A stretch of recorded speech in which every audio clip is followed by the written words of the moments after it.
Thank you very much, Jake, and thank you all for joining us this morning. This is Senator Jon Ossoff, and I am sounding the alarm on the dire threat to public health in Georgia, across the country, and around the world that is posed by these unprecedented partisan political attacks on the CDC. You all know the CDC is based right here in Georgia.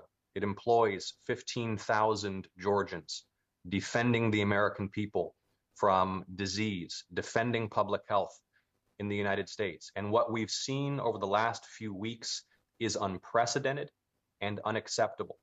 We have seen an unprecedented suspension of morbidity and mortality data that has been consistently reported since the 1930s. Still, now, after nearly a month, public reporting of data about avian influenza is suspended as bird flu rips through flocks of chickens across the country and has been documented in transmission to humans.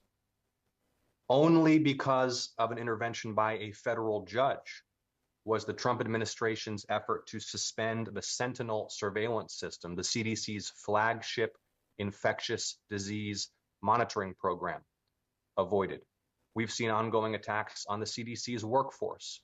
We're hearing threats to drastically cut the CDC's workforce and budget at a time when not just Georgians, but the entire country need the world's flagship public health agency to be firing on all cylinders to defend the nation, to defend American families and the American economy from threats posed by infectious disease.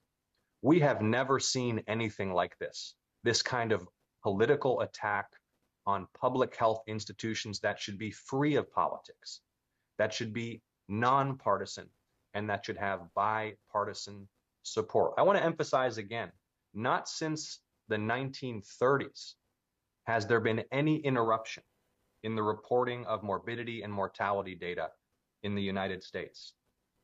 Only because a federal judge intervened was the Sentinel surveillance system, the flagship system for monitoring pandemic threats and disease outbreaks that pose a risk to Americans around the world, avoided.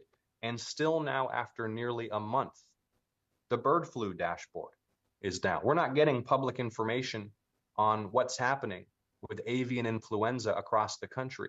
Why? Because this is all being politicized. Public health should not be political. Public health should not be partisan. And my message is clear.